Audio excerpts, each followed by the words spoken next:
Hello बेटा। हम लोग अभिजय टेस्ट सीरीज का जो है आज PT5 डिस्कस करेंगे, ठीक है। जिसमें ह्यूमन फिजियोलॉजी जो है यूनिट 5 है पूरा, ठीक है ना। आइए, इसका जो फर्स्ट क्वेश्चन है 101, ये क्या कह रहा है receptors which recognise changes in CO2 and H plus ion concentration in blood and send necessary signal to the respiratory rhythm center are associated with, ठीक है ना। तो इसमें जब हार्ट से ब्लड जो है वो बाहर की तरफ पंप किया जाता है, कहां से? लेफ्ट वेंट्रिकल से थ्रू एओटिक या सिस्टेमिक एओटा। इसी को हम लोग कहते हैं कि ये एओटिक आर्क है। और इसकी जो है कुछ ब्रांचिंग हो जाती हैं जो बॉडी के अलग अलग पार्ट्स में ब्लड को लेकर के जाती हैं, जिनमें से वो ब्रांच जो ब्लड को लेकर के ब्रेन की तरफ जाती है उसे हम लोग कहते हैं कैरोटिड कैरोटिड आर्टरी। कैरोटिड, ठीक है ना। इस कैरोटिड आर्टरी और एओर्टिक आर्क में जो है वो कुछ कीमो रिसेप्टर्स पाए जाते हैं। ये कीमो रिसेप्टर्स जो होते हैं ये ब्लड में CO2 और H प्लस आयन के कंसंट्रेशन के लिए सेंसिटिव होते हैं, ठीक है ना। ये चेक कर सकते हैं कीमो रिसेप्टर की ब्लड में CO2 और H प्लस आयन ज्यादा है या कम है। अगर ज्यादा या कम होता है उसके अकॉर्डिंग ये मैसेज देते हैं, है ना, रिस्पायरेटरी रिदम सेंटर को। और वो जो है वो नेसेसरी जो है वो सिग्नल्स दे करके जो है वो रेट को मेंटेन करते हैं, ठीक है ना। अगर CO2 और H प्लस आयन ज्यादा होते हैं तो रेट जो है ये बढ़ाएंगे ताकि ज्यादा से ज्यादा CO2 जो है वो बॉडी से बाहर जाए और O2 जो है वो बॉडी के अंदर आए, ठीक है। तो वाइस वर्सा इसके रिवर्सिबल हो जाएगा उसमें, ठीक है। तो इसमें आपका हो गया कौन सा? Carotid artery. कैरोटिड आर्टरी जो है जिसमें जो है वो कीमो रिसेप्टर्स होते हैं जो सेंसिटिव होते हैं CO2 और H प्लस आयन के लिए, ठीक है बेटे। चलिए नेक्स्ट क्वेश्चन पे आइए। नेक्स्ट क्वेश्चन कह रहा है consider the reaction given below, ठीक है ना। CO2 प्लस H2O 1 लिखा हुआ है, ये क्या है? Enzyme carbonic anhydrase. Carbonic anhydrase है ये, कार्बोनिक एनहाइड्रेज एनहाइड्रेज जो कि CO2 को H2O से बाइंड करने में हेल्प करता है। इसका एक स्टेटमेंट जो है वो बायोमोलिक्यूल में दे रखा है कि जब ये रिएक्शन विदाउट एंजाइम होती है 200 मॉलिक्यूल्स जो है वो इसके फॉर्म करते हैं। 200 मॉलिक्यूल्स इसके फॉर्म्ड होते हैं या बनते हैं पर आवर। लेकिन ये एंजाइम जब प्रेजेंस हो जाएगा या इस एंजाइम्स की प्रेजेंस में जब ये रिएक्शन होगी तो इनके नंबर जो हैं वो कई लाख, मतलब बहुत ज्यादा हो जाएंगे, वो भी पर सेकेंड। जिससे कहता है कि बहुत ज्यादा रेट इसका इंक्रीज कर जाता है। तो ये बताता है कि एंजाइम की एफिशिएंसी क्या होती है, ठीक है ना। बाकी जब CO2 का ट्रांसपोर्टेशन, हम लोग ऑक्सीजन हीमोग्लोबिन जो कर्व है उसके आगे जो हेडिंग दी हुई है CO2 का ट्रांसपोर्ट, वहां पे दिया हुआ है कि ये जो है इसको लेते हैं जिसमें सबसे ज्यादा इसका कार्बोनिक एनहाइड्रेस की ज्यादातर क्वांटिटी जो है वो RBC के प्लाज्मा में पाई जाती है, जबकि इसकी थोड़ी सी क्वांटिटी या बहुत कम मात्रा में जो है ये ब्लड प्लाज्मा में भी पाया जाता है। और यही रीजन है कि लगभग 70% जो है ये रिएक्शन जो है ये RBC के प्लाज्मा में होती थी, है ना? और लगभग बहुत कम जो है 7% के आसपास जो है वो कहाँ पर? ब्लड प्लाज्मा में होती है। सही है। तो और क्या कह रहा है इसमें देखते हैं हम लोग। Reaction proceed towards the right direction, यानी कि रिएक्शन इधर से इधर की तरफ जो है प्रोसीड होगी, बढ़ेगी। When the level of carbon dioxide are low. नहीं बेटा, ये जब हाई होगा, जब CO2 का कंसंट्रेशन हाई होगा तब ये रिएक्शन इधर की तरफ बढ़ेगी क्योंकि CO2 ज्यादा होगा, इससे ऐड करेगा कहां पर? टिश्यू लेवल पर, ठीक है। जब टिश्यू से ब्लड में जाएगा। तो ये स्टेटमेंट हमारा गलत हो गया, रॉन्ग हो गया, हमें करेक्ट बताना है। कह रहा enzyme catalysing the reaction first belongs to the sixth class of enzyme. Sixth class लिखा हुआ है। एंजाइम जो है जो सबसे लास्ट हेडिंग है यहाँ पर, है ना, कोफैक्टर से पहले, है ना, बायोमोलिक्यूल्स में वहां पे दिया हुआ है। क्वेश्चन यहाँ से बना है ये, है ना, किससे? Breathing and exchange of gases से।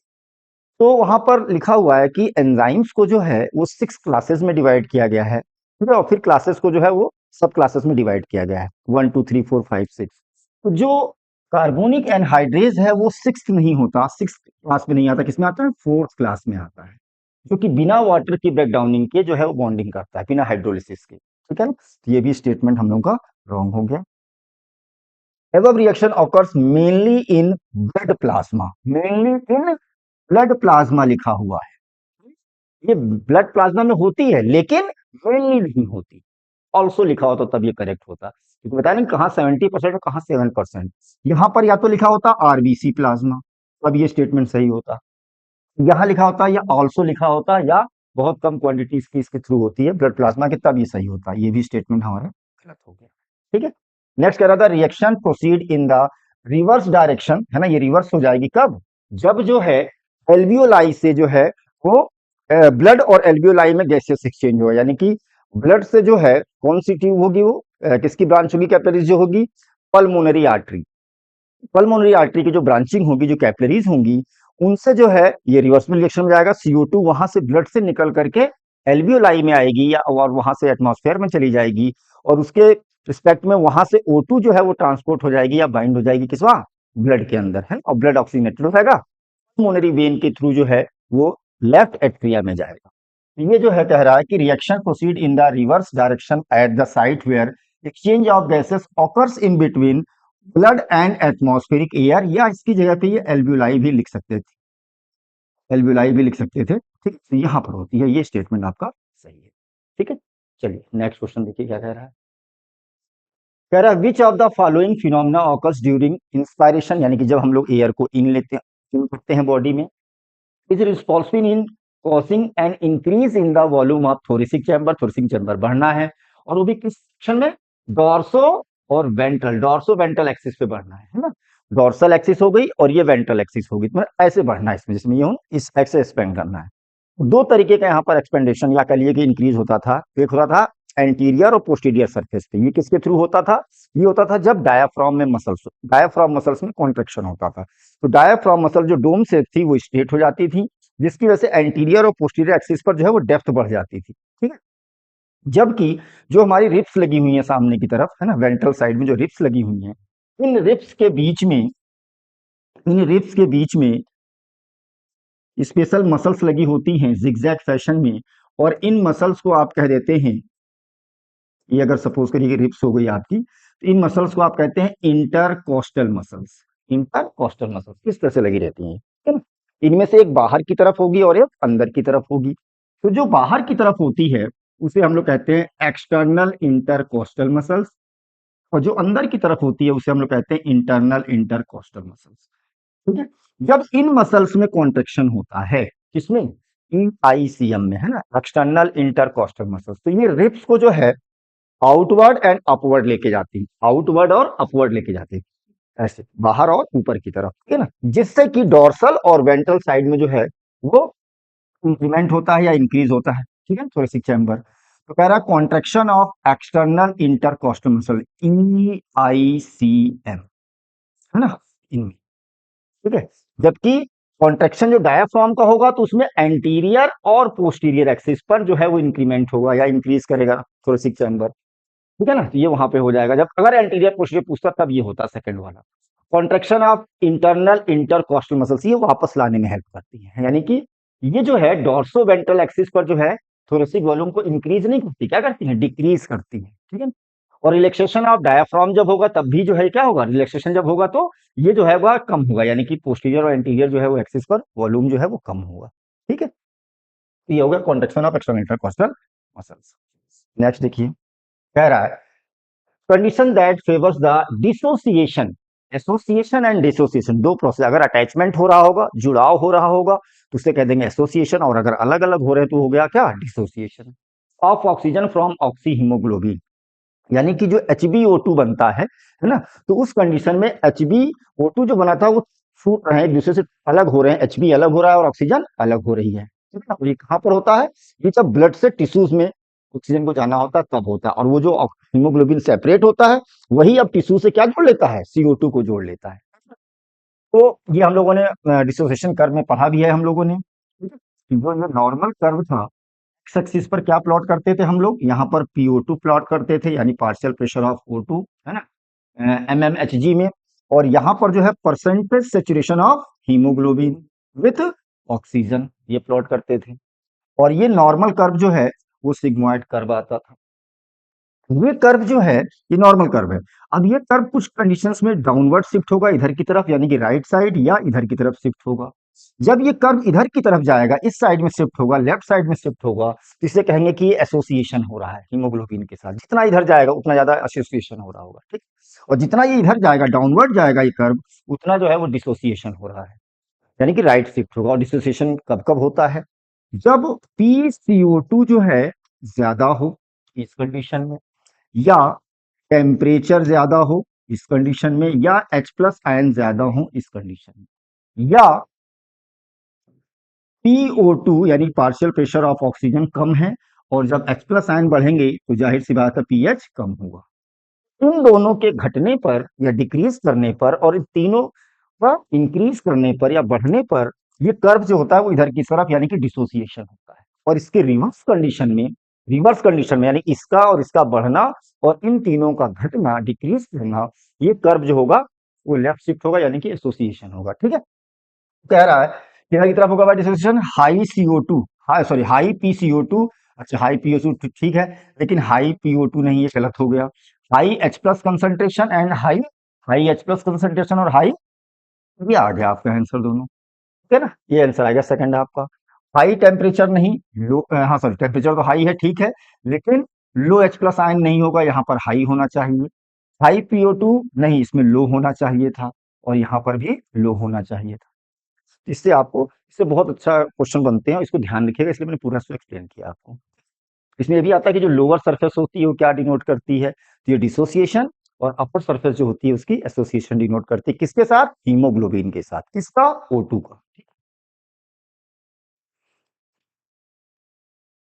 All of the following are components of conducting part of human respiratory system except conducting part, यानी कि जिसके थ्रू जो है वो गैसेस या एयर जो है वो लंग्स में इंटर करती है ना। एक्सटर्नल नॉस्ट्रिल से लेकर के टर्मिनल ब्रोंकियोल तक ये कंडक्टिंग पार्ट होता है, जहां से गैसेस एक्सचेंज नहीं होता। गैसेस एक्सचेंज जो है वो एल्वियोलाई से होता है, ठीक है। तो एल्वियोलाई जो है वो इसका पार्ट नहीं होता कनेक्शन।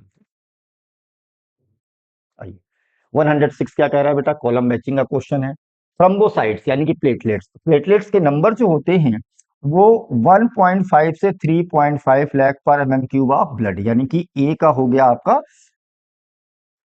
हाँ ये ठीक है लिखा हुआ इतना है ना, वो मैंने लाख में बोल दिया, इसमें थाउजेंड में बना करके लिखा हुआ, इसमें जीरो लगे 1 2 3 4.5, ठीक है। तो ये हो गया फर्स्ट का फोर्थ। तो फर्स्ट का फोर्थ यहाँ पर है आपके, और फर्स्ट का फोर्थ यहाँ दे रखा है दो ऑप्शन में। यहाँ तो फर्स्ट दे रखा है तो ये तो नहीं हुआ, और ये भी नहीं हुआ, ठीक है ना। अब बी का देखिए, दोनों में जो है दोनों में थर्ड दे रखा है, तो बी का थर्ड दोनों में दे रखा है, इसको अब कोई फायदा नहीं। नेक्स्ट सी और डी में से किसी एक को मिला देंगे हम लोग। हीमोग्लोबिन को देख लीजिए, चाहे ल्यूकोसाइट्स को देख लीजिए। ल्यूकोसाइट जो है वो 6000 से 8000 होते हैं, यानी कि सी का फर्स्ट यहाँ दिया हुआ है बेटा, ठीक है ना। यहाँ सेकंड दिया, ये गलत हो जाएगा। ये आ गया आपका आंसर। आप हीमोग्लोबिन से मिलाते तो 12 to 16 gram in 100 ml of blood होती है, इसी को आप 12 टू 16% भी कह देते हैं, ठीक है। तो इसका मिल जाता है आपको कौन सा? सेकंड। क्लियर, आंसर आ गया आपका सेकंड। एक और कॉलम मैचिंग का क्वेश्चन है बेटा। कह रहा है एथ्रियोस्क्लेरोसिस। एथ्रियोस्क्लेरोसिस जो है इनकरेक्ट पूछा है, जो मैचिंग हो रही है इसमें क्या पूछा है? इनकरेक्ट पूछा है। तो एथ्रियोस्क्लेरोसिस कोरोनरी आर्टरी डिजीज, CAD के नाम से ये बात सही है। क्या होता था ये कि जब कोरोनरी आर्टरी यानी कि वो आर्टरी जो हार्ट को ब्लड सप्लाई करती है, जो सिस्टेमिक एओर्टा या एओर्टिक आर्क होती है, उसकी एक ब्रांच हार्ट को ब्लड सप्लाई करती है, ठीक है ना, क्योंकि उसको भी एनर्जी यानी कि न्यूट्रिएंट और ऑक्सीजन की रिक्वायरमेंट है कंटिन्यूअसली। उस आर्टरी को हम लोग कहते हैं कोरोनरी आर्टरी, ठीक है, जो कि जितना भी ब्लड पंप होता है हार्ट से ऑक्सीजनेटेड, उसका 10% हार्ट खुद यूज कर लेता है, जबकि 15 से 17%, 15 से 17% जो है वो कैरोटिड आर्टरी के थ्रू ब्रेन को जाता है, ठीक है। 10% इसको सप्लाई जाता था। इन आर्टरी में क्या होता है, कोलेस्ट्रॉल वगैरह, जो कोलेस्ट्रॉल हो गया, फैट हो गया, कैल्शियम हो गया, इनका ग्लिसरॉल, इनका डिपोजिशन जो है वो यहाँ पर हो जाता है अंदर की तरफ। कहाँ? ल्यूमेन, है ना। ल्यूमेन जो था उसके चारों तरफ इसका जो है डिपोजिशन हो जाता है, जिसकी वजह से ये ल्यूमेन जो है वो नैरो हो जाएगा। ल्यूमेन जब नैरो हो जाएगा तो सप्लाई में दिक्कत होने लगेगी अब, है ना, हार्ट को। तो इसी को हम लोग कहते हैं कोरोनरी आर्टरी डिसीज, ठीक है। अब ये सही हो गया। हार्ट फेल्योर क्या है भाई? Heart unable to pump blood effectively, ठीक है ना, ये भी बात सही है कि जितना हार्ट को जो है वो ब्लड सप्लाई करना चाहिए उतना नहीं कर पाता है, तो इसके लिए टर्म यूज करते हैं। जबकि कार्डियक अरेस्ट में क्या होता था, कार्डियक अरेस्ट में जो है वो हार्ट जो है वो बीटिंग स्टॉप कर देता था, है ना, कार्डियक अरेस्ट यानी पूरी तरह से बीटिंग ही स्टॉप हो गई, हार्ट जो है वो रुक गया, उसे कहते थे कार्डियक अरेस्ट। तो ये गलत दिया हुआ कंजेस्टिव का, तो ये आंसर हो गया आपका कार्डियक अरेस्ट के लिए, ठीक है। हार्ट अटैक सही है कि हार्ट मसल्स जो है वो सडनली डैमेज हो जाती हैं, जिससे कि सब डैमेज आती है किसके द्वारा, बाई इनएक्युरेट ब्लड सप्लाई, ढंग से ऑक्सीजन की सप्लाई नहीं हो रही है, तो ब्लड की सप्लाई नहीं हो रही है, तो ठीक है। भाई क्या कह रही है क्वेश्चन, कह रहा for obtaining a standard ECG a patient is connected to the machine with three electrical leads, तीन इलेक्ट्रिकल लीड्स के द्वारा जोड़ा जाता है, which of the following represent the correct way to attach of the these leads. तो जो है one of the each wrist, है ना, और एक जोड़ा जाता है किसमें, लेफ्ट एंकल में, ये आ गया आपका, है ना, एक एक रिस्ट में हो गया और एक जो हो गया लेफ्ट एंकल में अटैच किया जाता है, ठीक है। अब आइए नेक्स्ट क्या कह रहा है, human humans specialized cardiac musculature responsible for generating the maximum number of action potential is the present in, यानी कि जो ऐसे नोड होता है ना, वो कहाँ पर प्रेजेंट होता है ये जानना चाहते हैं।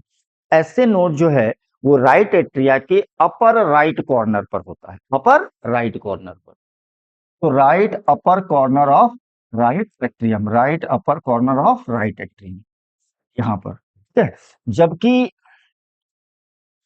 Lower left corner of the right atrium कौन था, ऐसे नोड नियर द, जहां पर ए बी जो सेप्टम था जहां पर था ना सभी मिल रहे थे उस जगह पर, 9 हो गया 10। कह रहा close type of blood circulatory system is more advantageous than open type of blood circulation, होता है क्यों होता है, the flow of blood is more precisely regulated as blood is always circulated through a close network of blood vessels. बिल्कुल बात सही कह रहा है कि जो क्लोज सर्कुलेशन, क्योंकि इसमें ब्लड जो है वो बंद ट्यूब में बह रहा है, क्लोज पाइप में बह रहा है, तो वेस्टेज के चांसेस भी कम है, प्रेशर भी बढ़िया बना रहता है, और जो भी कंटेंट ले जाने होते हैं वो पूरी तरह से हर जगह पहुंचाए जाते हैं, ठीक है ना, सॉरी, जबकि ऐसा जो है उसमें नहीं होगा, इसमें ओपन वाले में। तो ये दोनों स्टेटमेंट आपके सही हैं, है ना, मतलब एसएसएल रीजन सही है, और ये करेक्ट एक्सप्लेनेशन है इस बात का कि जो है क्लोज वाला जो होता है वो ज्यादा बेटर होता है as compare to open type.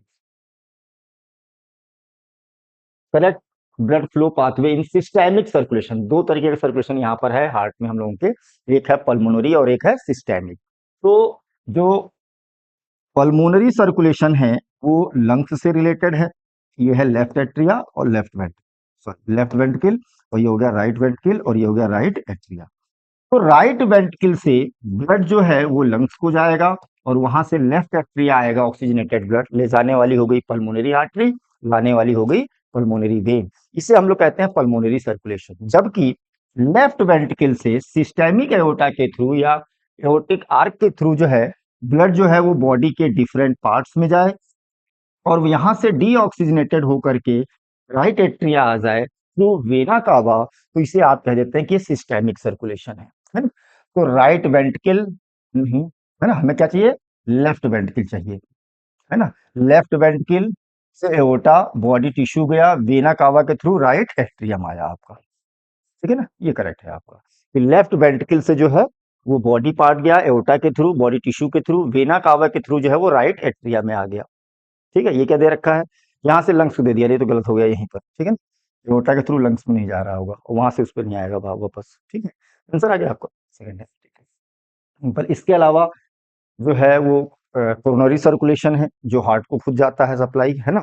इसके अलावा पोर्टल सर्कुलेशन पढ़ा हम लोगों ने कि एक ऑर्गन से, जैसे ये था ना पार्ट, यहाँ से सीधे हार्ट ना जा करके अनदर ऑर्गन जाए और उसके बाद हार्ट जाए, तो ये जो ऑर्गन टू ऑर्गन सर्कुलेशन था इसे हम लोग पोर्टल सर्कुलेशन कहते हैं।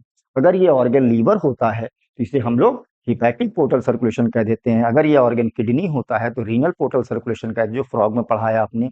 और हम लोगों में एक और पाया जाता है हिपैटिक के अलावा, कौन सा, हाइपोफाइसियल पोर्टल सर्कुलेशन, जो कि हाइपोथैलेमस और एंटीरियर पिट्यूटरी के बीच में होता है, ठीक है।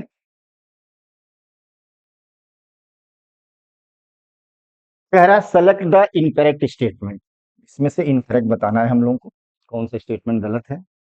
कह रहा an adult human excrete on an average 1 to 1.5 litre urine per day. Correct statement है। नॉर्मली जो है 1 से लेके 1.5 लीटर यूरिन रिलीज करते हैं। ANF, atrial natriuretic factor mechanism, act on a check on the renal angiotensin mechanism, RAS, renin angiotensin aldosterone system।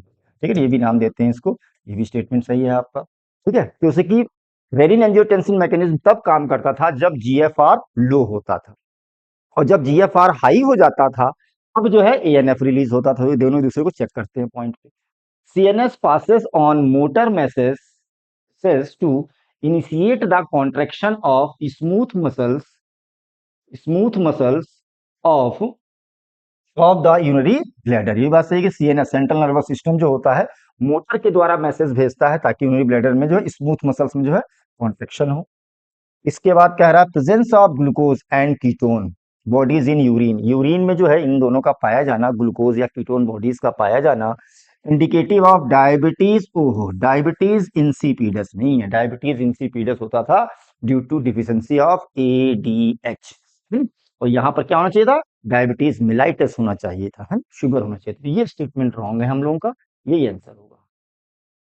ठीक है, urine में ग्लूकोज और कीटोन बॉडीज का पाया जाना ये डायबिटीज मिलाइटिस का जो है वो इंडिकेशन है या इंडिकेटिव है। Next, which of the following is not uricotelic, यानी कि कौन से इसमें से यूरिक एसिड रिलीज नहीं करते, है ना? तो रेप्टाइल, बर्ड्स, इंसेक्ट ये सब करते थे। तो बर्ड्स में आ गया, रेप्टाइल्स में आ गया, इंसेक्ट्स में आ गया, कॉक, फ्रॉग। फ्रॉग जो है वो यूरिया रिलीज करता था। ठीक है, ये यूरियोटेलिक होता है, नॉट यूरिकोटेलिक होता है। ये आंसर हो गया। In human, all of the following can be reabsorbed actively in renal tubules of the nephron except, यानी कि कौन सा इन चारों में से जो है वो नेफ्रॉन से एक्टिवली जो है वो रीएब्सॉर्ब नहीं होता, एक्टिव रीएब्जॉर्प्शन नहीं होता।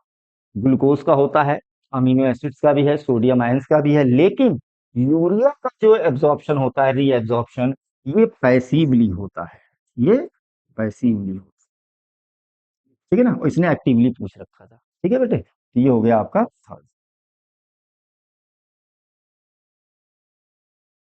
कह रहा है कि the descending limb of loop of Henle permeable to water but almost impermeable to electrolytes. Loop of Henle, है ना, लूप ऑफ हेनले के टू पार्ट्स हो गए, है ना।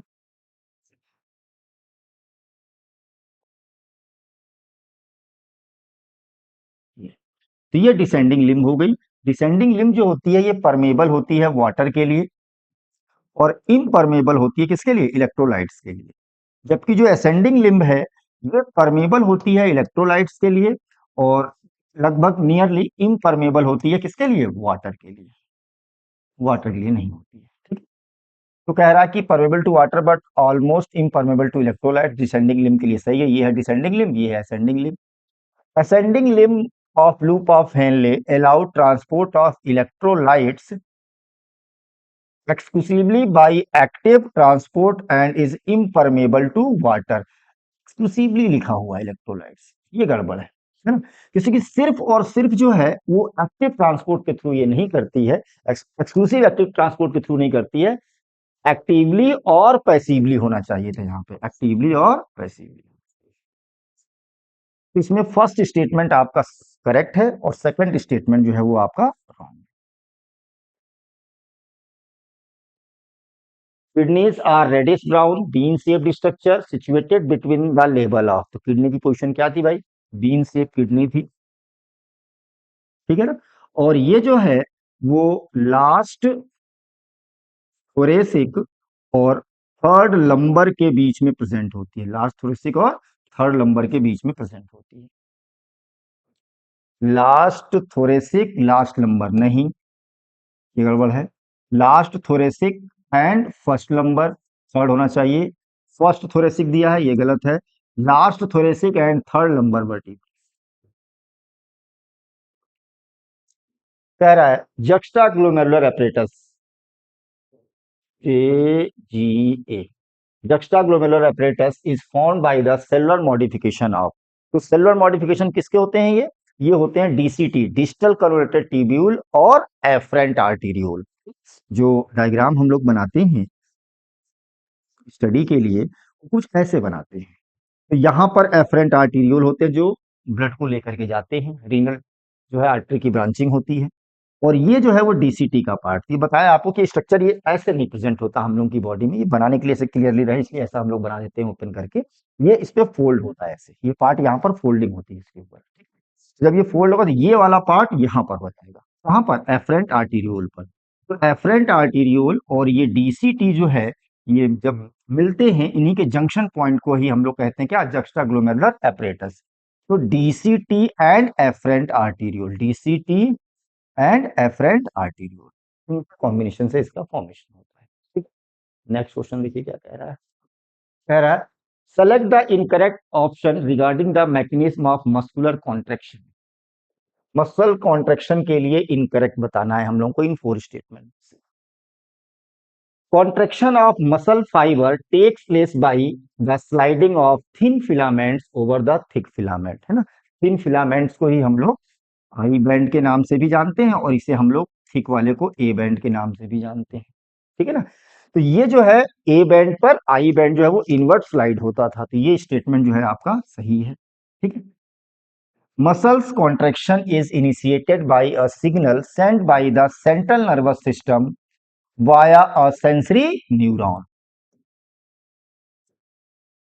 जो मैसेज ब्रेन से भेजा जाएगा ऑर्गन की तरफ, वो सेंसरी से नहीं, मोटर से भेजा जाएगा। ये गलत है स्टेटमेंट, ठीक है? तो रॉन्ग ही बताना था आपको, रॉन्ग आ गया स्टेटमेंट आपको। Calcium ions are released by sarcoplasmic reticulum, sarcoplasmic reticulum जो है इसके स्टोरेज हाउस कहे जाते हैं कैल्शियम के, इनटू द सार्कोप्लाज्म, है ना? और बिना कैल्शियम आयंस के अटैचमेंट के मसल कॉन्ट्रैक्शन इनिशिएट नहीं होगा। A neural signal reaching the neuromuscular junction released by acetylcholine, है ना? न्यूरोट्रांसमीटर थे। ये बाकी सब सही है, यहाँ पर सेंसरी गलत लिखा हुआ है, यहाँ पर मोटर होना चाहिए था, है ना? सेंट्रल नर्वस सिस्टम के थ्रू जो भेजा जाएगा मैसेज, है ना, वो किसके द्वारा भेजा जाएगा, मोटर के द्वारा भेजा जाएगा।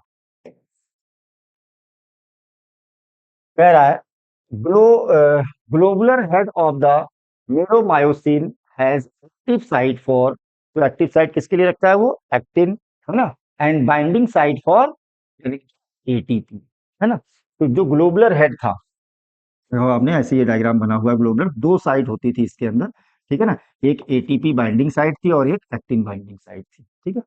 ये हो गया आपका एक्टिन और एटीपी। कह रहा है the joint present between the carpal and metacarpal of thumb in human beings. तो कार्पल और मेटाकार्पल के बीच में ये मेटाकार्पल हो गई, ये हो गई कार्पल आपकी यहाँ पे। तो इनके बीच में जो यहाँ पे ज्वाइंट होता है, ये जो ज्वाइंट होता है यहाँ पर, है ना, इसके क्या कहते हैं, सेडल ज्वाइंट कहते हैं। क्या कहते हैं, सेडल ज्वाइंट, ठीक है ना? ये हो गया आपका सेडल ज्वाइंट्स के लिए। नेक्स्ट करिए। Bone has a very hard matrix due to X. तो बोन जो है उनमें हार्ड मैट्रिक्स होता है किसकी प्रेजेंस की वजह से। तो बोन जो हार्ड होती है वो किसके से होती है, कैल्शियम साल्ट की वजह से होती है, कैल्शियम साल्ट, एक ही ऑप्शन है बेटा, कैल्शियम साल्ट की वजह से होती हैं। और cartilaginous are slightly pliable matrix due to, तो उनमें क्या होता है, कॉन्ड्राइटिन, कॉन्ड्राइटिन पाया जाता है, इसलिए उसको कॉन्ड्रियन टर्म से बनाया गया है। कॉन्ड्राइटिन साल्ट पाया जाता है किसमें, कार्टिलेज में, ठीक है? तो वाई जो है कॉन्ड्राइटिन साल्ट हो गया और ये जो हो गया वो कैल्शियम साल्ट हो गया आपका, यानी आंसर हो गया आपका second. Select the correct statement with respect to humans.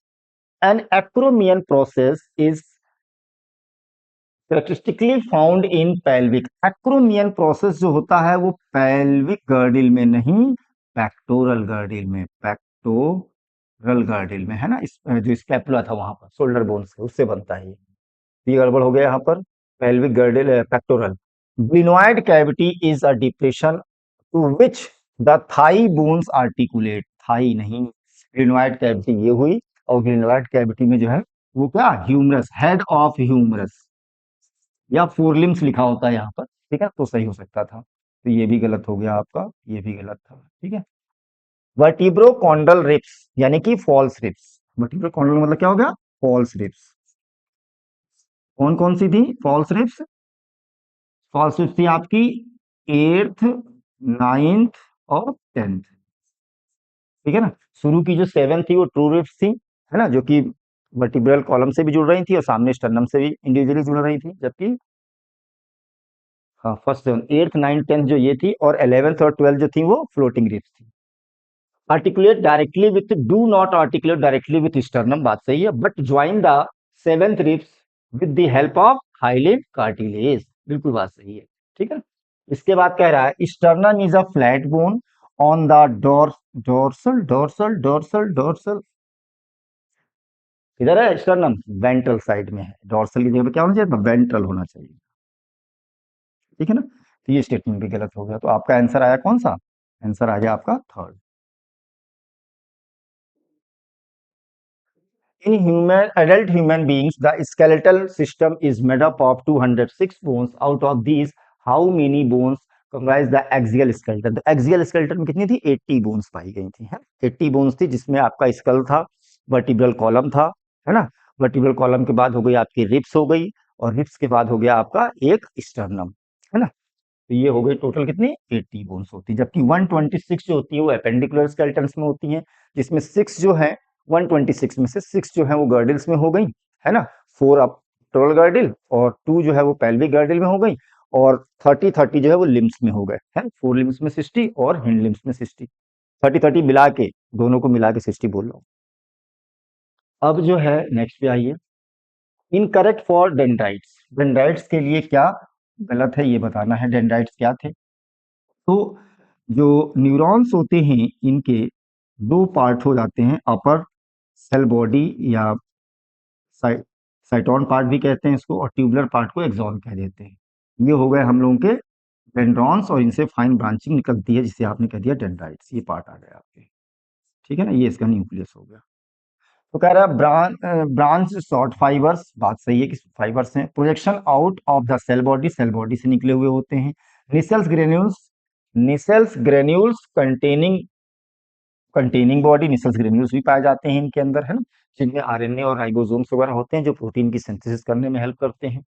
Transmit impulses away from the cell body, away नहीं होना चाहिए यहाँ पे, टूवर्ड्स होना चाहिए, क्योंकि ये जो है वो मैसेज को जो है वो सेल बॉडी की तरफ लेके जाते हैं, अवे ले जाएगा ये कौन, एक्सॉन, एक्सॉन जो है अवे ले जाता है, ये जो है वो टूवर्ड्स लेके जाएगी, यही रॉन्ग है आपका, और रॉन्ग ही इन्होंने पूछ रखा था।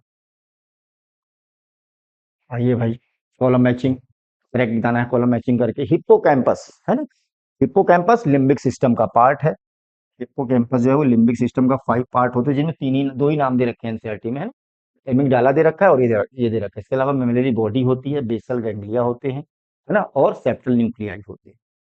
ये था फर्स्ट का डी, फर्स्ट का डी, फर्स्ट का डी यहाँ है, और फर्स्ट का डी यहाँ है, तो ये दोनों तो गड़बड़ हो गया, सेकंड दो ही हो ही सकते, यानी कि फर्स्ट और थर्ड में देखना। अच्छा, इन दोनों में फर्स्ट दे रखा है हाइपोथैलेमस का बॉडी टेम्परेचर का पार्ट हो गया, हंगर थ्रस्ट का, तो ये भी सही मैच कर गया आपका। अब हमें थर्ड और फोर्थ में किसी एक को मैच करना है, थर्ड है आपका थैलेमस, और जो है कॉर्पोरा क्वाड्रिजेमाइना है, ऑप्टिक लोब में, है ना, 4 लोब होते थे तो उसी को क्वाड्रिजेमाइना, यही चीज जब फ्रॉग में पढ़ा है आपने तो वहां क्या पढ़ा है, बाईजेमाइना पढ़ा है, वहां पे 2 ही लोब होते हैं ऑप्टिक लोब के। तो कॉर्पोरा क्वाड्रिजेमाइना जो है ये पार्ट है किसका, मिड ब्रेन का, मिड ब्रेन का, जबकि थैलेमस जो है तो ये हो गया आपका फोर्थ का B, part of mid brain, fourth का फोर्थ का बी, फोर्थ का बी ये आया आपका, यानी आंसर हो गया आपका फर्स्ट, ठीक है ना। कॉर्पोरा क्वाड्रिजेमाइना मिड ब्रेन का पार्ट है, ऑप्टिक लोब है।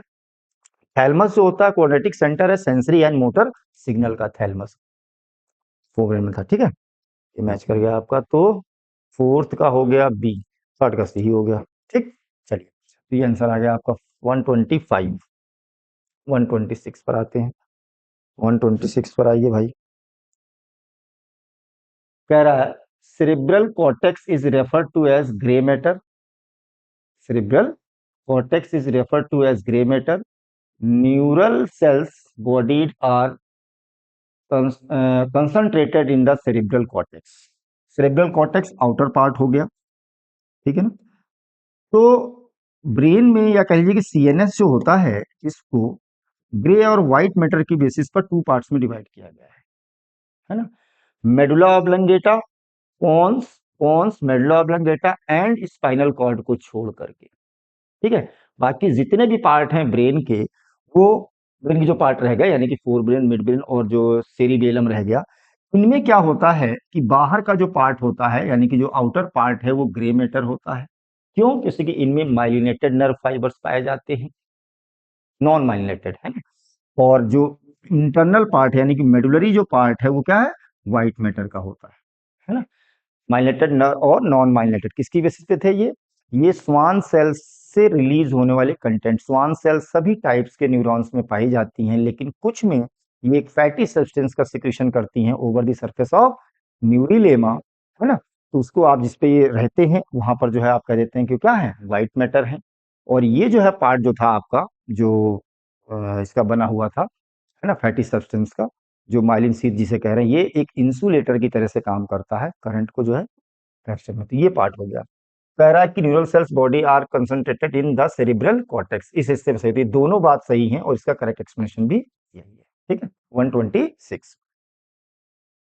नेक्स्ट आइए, न्यूरोट्रांसमीटर बाइंड टू, यानी कि जो जो भी न्यूरोट्रांसमीटर होते हैं ये कहाँ पर बंधते हैं या कहाँ पर बांधे जाते हैं, इनकी बात कर रहा है, ठीक है। तो न्यूरोट्रांसमीटर जो है कहाँ पर है? पोस्ट सिनेप्टिक मेम्ब्रेन पर है। कहाँ पर है? पोस्ट सिनेप्टिक मेम्ब्रेन पर, ठीक है ना। ये ये रिसेप्टर्स होते थे पोस्ट पे और यहाँ पर ये बाइंड होते थे इससे, ठीक है। तो ये हो गया इसका किसका? न्यूरोट्रांसमीटर का। 127। अब आइए बेटा 128। When a stimulus is applied at a site on the polarized axonal membrane, the membrane at the site becomes, तो जहां पर भी नॉर्मली क्या था कि अगर ये मान लीजिए एक मेम्ब्रेन है तो इस मेम्ब्रेन के बाहर की तरफ जो है वो पॉजिटिव चार्ज और अंदर की तरफ जो है वो निगेटिव। क्यों ऐसा रहा भाई? क्योंकि यहाँ पर अंदर की तरफ जो है वो के प्लस का कंसंट्रेशन ज्यादा, निगेटिवली चार्ज प्रोटीन ज्यादा और Na प्लस कम होता है इसके कंपेयर में, बाहर की कंपेयर में। इसलिए यहाँ पर ये निगेटिव चार्ज होता है और बाहर की तरफ पॉजिटिव चार्ज हो जाता है, ठीक है। अब अगर कहीं पर भी साइट ए पर मान लीजिए यहाँ पर जो है वो इम्पल्स जो है यहाँ पर दिया जा रहा है, तो यहाँ पे क्या होगा? पोलैरिटी जो चेंज हो जाएगी, है ना। और यहाँ पर जो है इनफ्लक्स होने लगेगा किसका? Na प्लस का। Na प्लस का इनफ्लक्स होने लगेगा, जिसकी वजह से इन जगहों पर चार्ज जो है वो रिवर्स हो जाएंगे, अंदर की तरफ पॉजिटिव और बाहर की तरफ निगेटिव चार्ज हो जाएंगे। और इसी को आप कहते हैं कि ये डीपोलराइज्ड हो गया है, ठीक है ना, यानी एक्शन में आ गया है। तो कह रहा है freely permeable to Na plus, influx होता है, फ्रीली परमेबल हो जाएगा Na प्लस पे अंदर आने के लिए। वोल्टेज गेट चैनल जो है वो खुल जाएंगे, जिससे Na प्लस जो है वो अंदर की तरफ आ जाएगा, ठीक है। फिर क्या होगा? ये अंदर की तरफ जो है वो, जैसे मान लिया अभी साइड ए टू बी है, तो अंदर की तरफ ये ए टू बी जो है वो शिफ्ट करेगा और बाहर की तरफ बी टू ए, जिससे कि सर्किट क्रिएट हो जाएगा यहाँ से, और ऐसे ही आगे की तरफ बढ़ता हुआ चला जाता है मैसेज।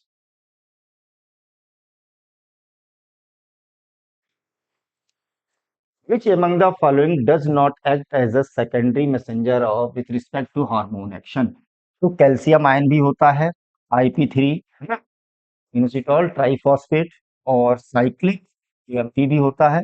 mRNA नहीं होता है। mRNA जो है वो ट्रांसक्रिप्शन में जो है वो प्रोटीन सिंथेसिस के मैसेज को लेकर के जाता है, ठीक है ना। तो नहीं पूछा था कि नहीं है, ये हो गया आपका कौन सा? mRNA।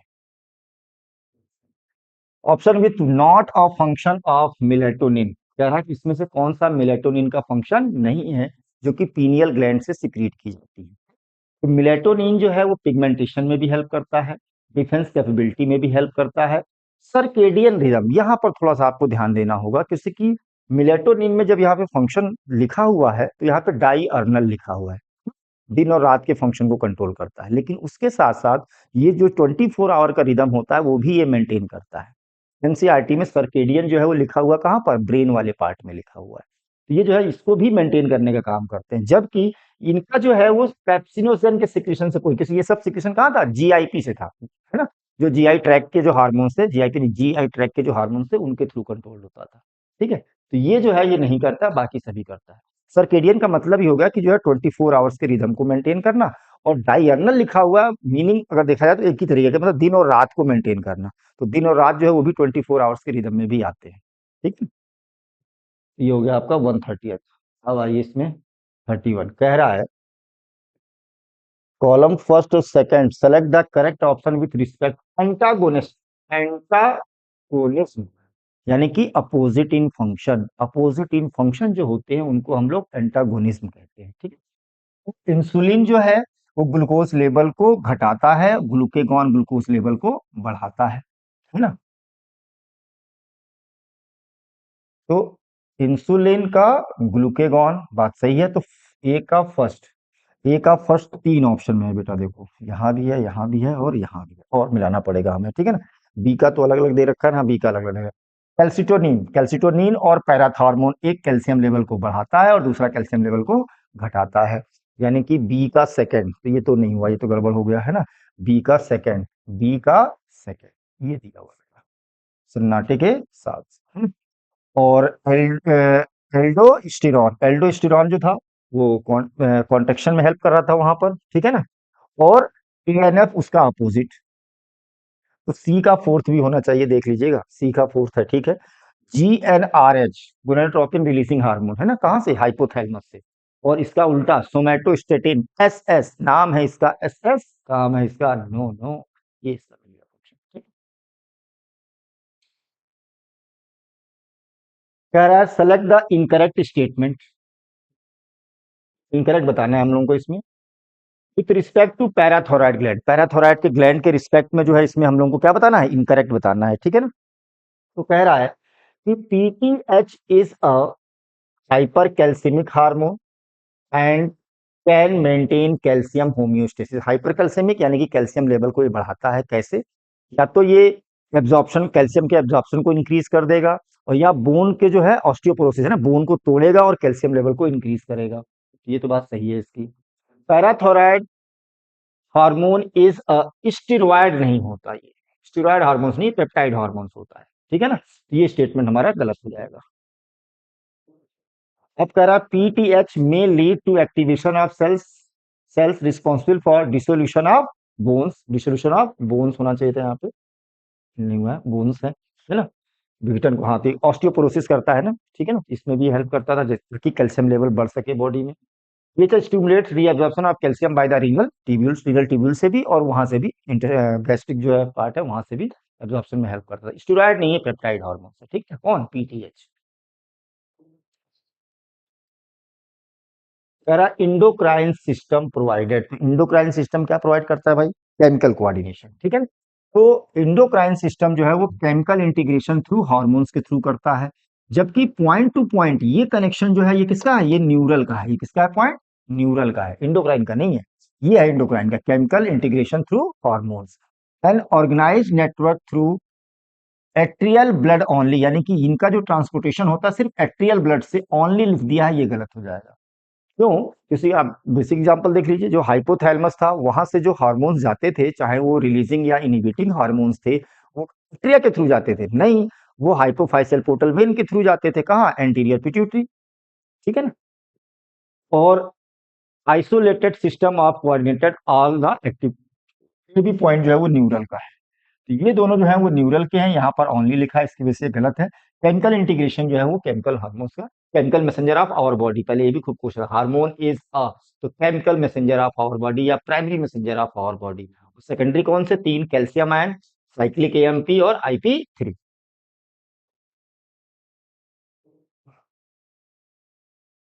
कह रहा है कि इनमें से ऑड वन आपको सेलेक्ट करना है।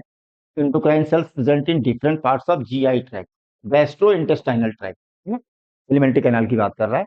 तो गैस्ट्रिक इनिबिटरी पेप्टाइड भी होता है यहाँ से, कोलिसिस्टोकाइनिन CCK, है ना, पीजेड भी बोला जाता है, पैंक्रियोजाइमिन ये भी बोला जाता है इसको। और सिक्रिटीन जो कि फर्स्ट डिस्कवर्ड हार्मोन था वो भी यहीं से था। Gonadotropin releasing hormone, gonadotropin releasing hormone जो है अभी से जस्ट पहले क्वेश्चन आया था, ये जो होता है कहाँ से, हाइपोथैलेमस से होता, तो ये जो है जीआई ट्रैक्ट का हार्मोन नहीं है, कौन सा, गोनाडोट्रोपिन रिलीजिंग हार्मोन। अब बात कर रहा है ग्रेव्स डिजीज की, बात कर रहा है, ठीक है ना, क्या कर रहा है, ग्रेव्स डिजीज की, जिसे हम लोग इक्जोप्थैल्मिक ग्वाइटर के नाम से भी जानते हैं, किसके नाम से, इक्जोप्थैल्मिक ग्वाइटर। तो इक्जोप्थैल्मिक ग्वाइटर या ग्रेव्स डिजीज जो होती हैं ये होती है hyper secretion of thyroid gland या थायरॉक्सिन के, तो ये जो है वो हाइपर सिक्रीशन से हो रही होगी, तो hypersecretion of thyroid gland. Graves disease जो है वो थायराइड ग्लैंड, जिसमें क्या था, आईज जो है वो बल्ज कर जाती थी आगे की तरफ, ठीक है ना। और बीपी यानी बीएमआर उसका हमेशा क्या होगा, बढ़ा हुआ रहेगा, उस व्यक्ति का बीएमआर हमेशा बढ़ा रहेगा।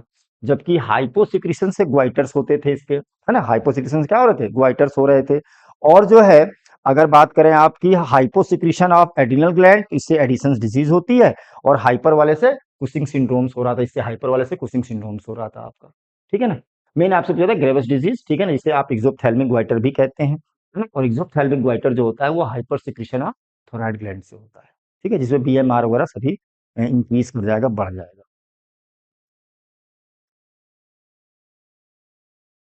Type of respiration found in most of the aquatic arthropods and mollusc. तो एक्वेटिक आर्थ्रोपोड्स और मोलस्क में जो है वो गिल्स के थ्रू जो है वो ब्रीदिंग होती है ना। और गिल्स के थ्रू जो ब्रीदिंग होती है या गैसेस एक्सचेंज होता है, उसे हम लोग कहते हैं क्या, ब्रैंकियल, है ना, उसे हम लोग ब्रैंकियल रेस्पिरेशन के नाम से जानते हैं। लंग्स के थ्रू होगा तो पल्मोनरी, स्किन के थ्रू होगा तो कुटेनियस, और जो है वो क्लोएकल के थ्रू होगा तो उसे क्लोएकल रेस्पिरेशन, है ना। ये टॉर्टोइज वगैरह में, टर्टल्स वगैरह में पाया जाता है, ठीक है। In adult human, under normal physiological condition, each red blood, each red color iron containing pigment present in RBC can carry a maximum of how many molecules of O2? तो वन हीमोग्लोबिन जो है वो 4 oxygen molecules को carry करता है, 4 oxygen molecules को carry करता है, ठीक है। Inactive fibrinogens are converted into fibrins in the plasma by the enzyme, ठीक है ना। तो फिब्रिनोजेन जो है वो फिब्रिन में कन्वर्ट होती है, किसके से, थ्रोम्बिन की वजह से, ठीक है, थ्रोम्बिन की वजह से कन्वर्ट होती है। और थ्रोम्बिन कब बनता है, जब प्रोथ्रोम्बिन जो है थ्रोम्बोकाइनेस की प्रेजेंस में कन्वर्ट होती है थ्रोम्बिन में, पहला स्टेप था, ठीक है ना। प्लेटलेट फैक्टर जो है ये फर्स्ट थे आपके, ठीक है ना, फर्स्ट थे, थ्रोम्बिन था इसमें, उसको ये आपका था सेकंड, और ये था थर्ड। और कैल्शियम आयन होते हैं फोर्थ, ठीक है, प्लेटलेट फैक्टर्स। अब जो है नेक्स्ट कह रहा है, read the following statements with cardiac cycle in humans. Cardiac cycle के लिए बताना है हम लोगों को।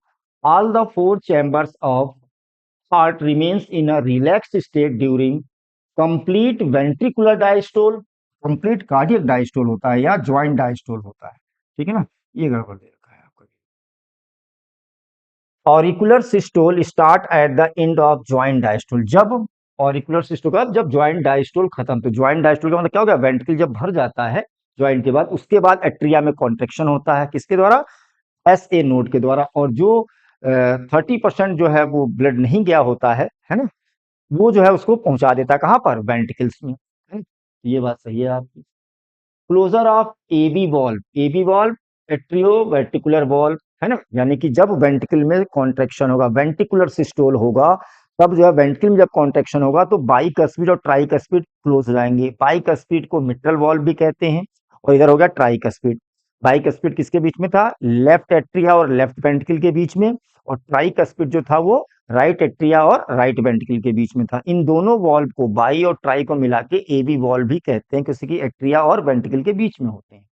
ये जब क्लोज होते हैं तो वेंट्रिकुलर सिस्टोल पर क्लोज होंगे तो साउंड प्रोड्यूस होगी लब, ये भी बात सही है आपकी।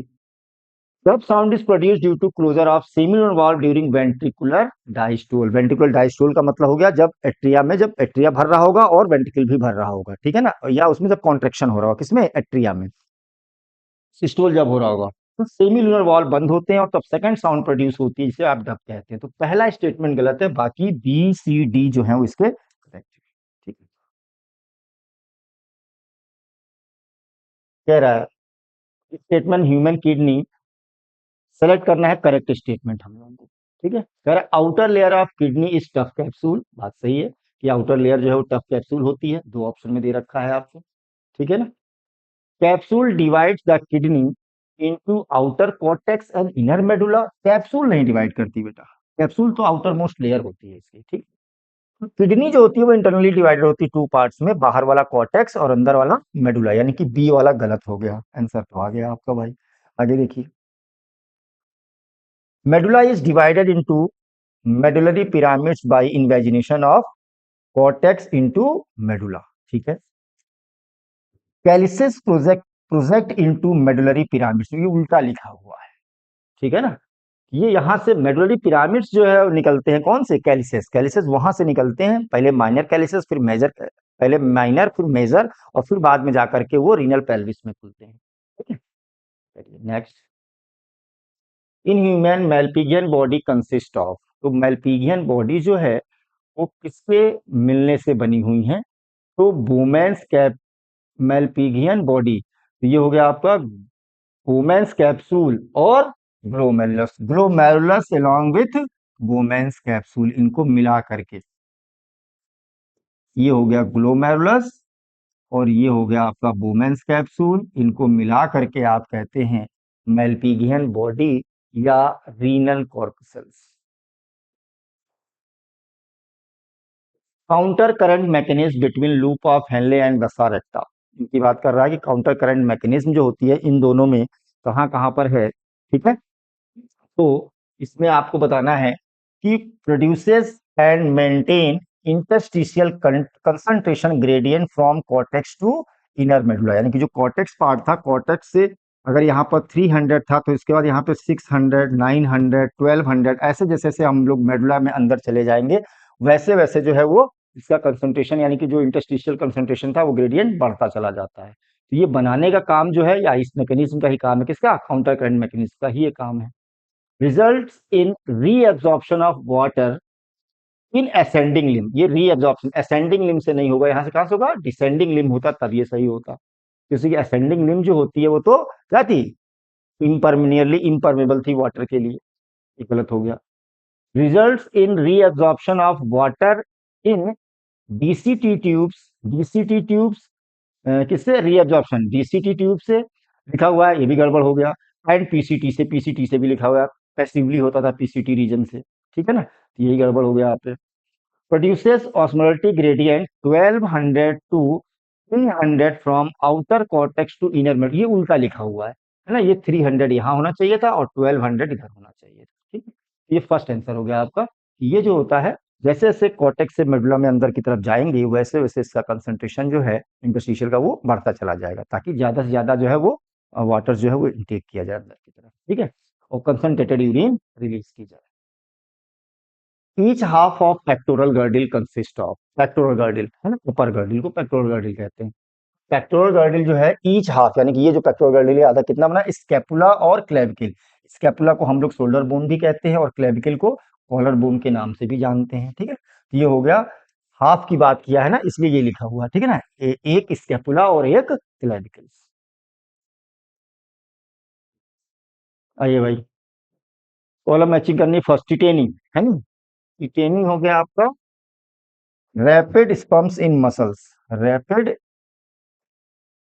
ए का फोर्थ है आपके दो ऑप्शन में, और बी का फिफ्थ दे रखा है, मिलाने की जरूरत भी नहीं है आपको। ऑस्टियोपोरोसिस है ना, जब बोन मास घटेगा उसे आप कहते हैं osteoporosis.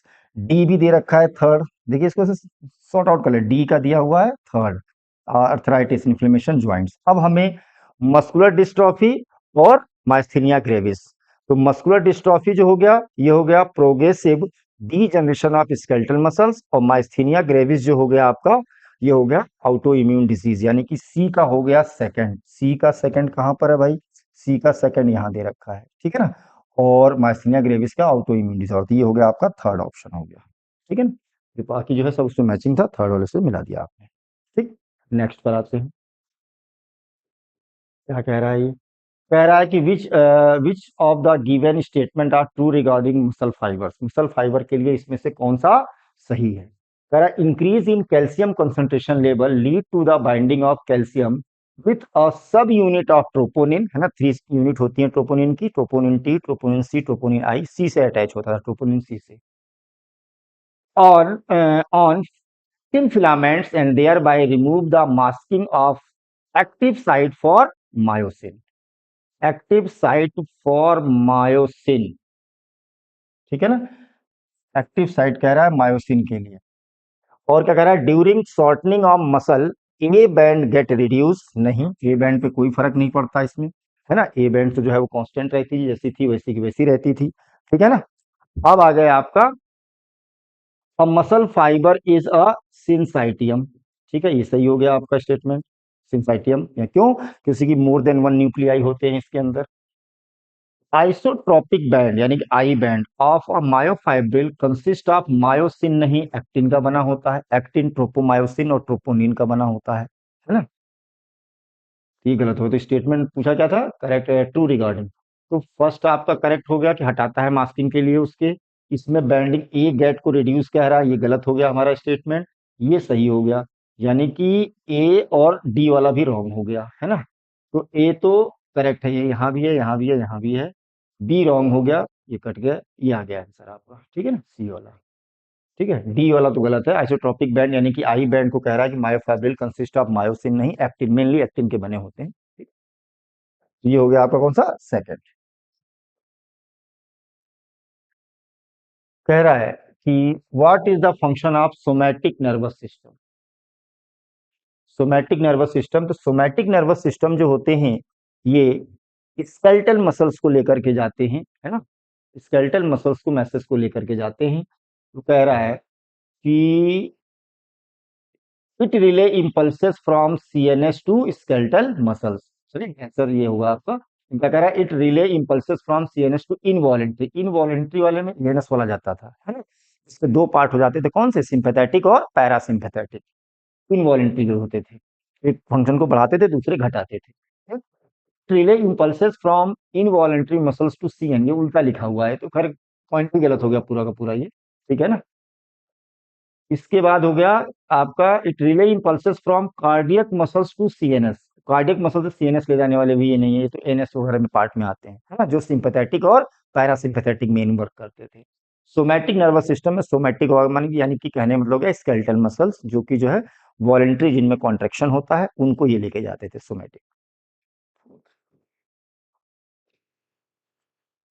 माइलेटेड nerve fibres are enveloped by Schwann cells. Myelinated nerve fibres जो है वो स्वान सेल से इन्वेलप होते हैं। Schwann cells produce myelin sheath around the cell body of neurons, है ना?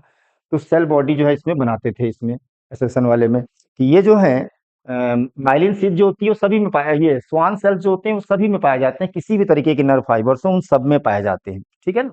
उन सभी में पाए जाते हैं।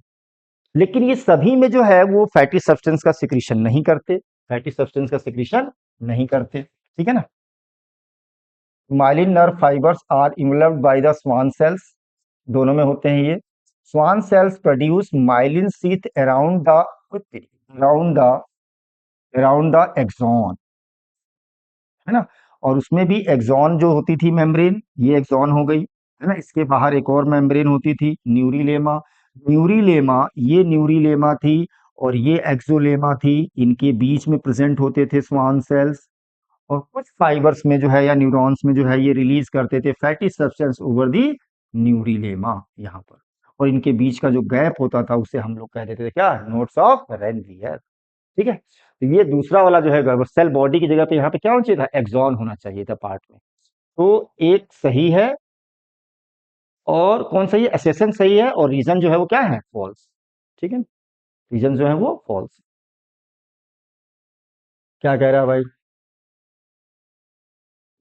Fibres of tract are covered with the myelin sheath which constituent the inner part of the cerebral hemisphere. तो जो माइलिन शीथ का पार्ट होता है इसमें, जो माइलिन शीथ का पार्ट है वो इसी के द्वारा बना हुआ है, फाइबर्स के द्वारा, ठीक है ना? फाइबर्स के द्वारा बना हुआ है। और दूसरा कह रहा है कि cerebrum webs around a structure called thalamus, है ना? इसको कवर अप किए हुए रहता है पार्ट ये, ठीक है ना? तो ये दोनों स्टेटमेंट जो है वो आपके करेक्ट है, सही है ना? न्यूरल से इंडोक्राइन से आए हुए हैं। दो क्वेश्चन और रह गए बेटे, ठीक है? कह रहा है which of the following set of hormones bind with receptors present on plasma membrane, है ना? तो रिसेप्टर्स कौन किस पे चाहिए होते थे, है ना? यानी कि सेकेंडरी मैसेंजर की बात कर रहा है ना? और सेकेंडरी मैसेंजर किसके लिए चाहिए थे? वो चाहिए थे आपके प्रोटीन हार्मोन्स जो होते थे, है ना? प्रोटीन या पेप्टाइड हार्मोन्स जो होते थे उनके लिए चाहिए होते थे। इसमें हम ये देखना है कि कौन से प्रोटीन है, और या ऐसा कह लीजिए कौन से नहीं होंगे, स्टेरॉयड नहीं होंगे और आयोडोथायरोनिन वाले नहीं होंगे, ठीक है ना? तो स्टेरॉयड हार्मोन्स जो हैं इसमें से प्रोटीन वाले हार्मोन्स एड्रेलिन है और ग्लूकेगॉन है, ये दोनों जो है वो पेप्टाइड हार्मोन्स हैं, प्रोटीन हार्मोन्स हैं। इन दोनों के लिए जो है आपको चाहिए होता है क्या? इन दोनों के लिए आपको चाहिए होगा मैसेंजर, ठीक है ना? Secondary messenger. बाकी जो है आयोडीन वाला तो इसी का हो गया। यहाँ पर जो है स्टेरॉयड हार्मोन्स हैं, यहाँ भी स्टेरॉयड हार्मोन्स हैं, ठीक है। ये सिर्फ इसी से कनेक्ट कर लिए जाएंगे। जो हार्मोन्स केमिकली डिवाइड किए गए तो स्टेरॉयड और आयोडोथायरोनिन को छोड़ करके ये दोनों किसके द्वारा होते थे, डायरेक्ट इंटर कर जाते थे। इनको सेकेंडरी मैसेंजर की इंटर जरूरत नहीं पड़ती थी, डायरेक्ट जो है न्यूक्लियस के अंदर इंटर कर जाते थे रिसेप्टर्स। बाकी सब जो है वो रिसेप्टर्स चाहिए होंगे सेल मेम्ब्रेन पर, सेकेंडरी मैसेंजर चाहिए होंगे जो उनको आगे की तरफ कैरी करेंगे। 49 लास्ट। तो कह रहा है कि ग्लूकोकॉर्टिकॉइड्स है ना, not the effect of glucocorticoids. Which of the following are not the effect of glucocorticoids? Stimulation of gluconeogenesis करेगा। ग्लूकोकॉर्टिकॉइड्स कोर्टिसोल की बात कर रहा है ना, जो ग्लूकोज लेवल को मेंटेन करे। तो ग्लूकोनियोजेनेसिस यानी कि जब नॉन कार्बोहाइड्रेट्स नहीं रह जाएंगे, है? अब नॉन कार्बोहाइड्रेट से जो है वो कोर्टिसोल जो है वो कन्वर्ट कर देगा किसमें, ग्लूकोज में। किससे कन्वर्ट करेगा, अगर लिपिड्स को तोड़ के करेगा तो लाइपोलिसिस, या प्रोटीन्स को तोड़ के करेगा तो प्रोटियोलिसिस।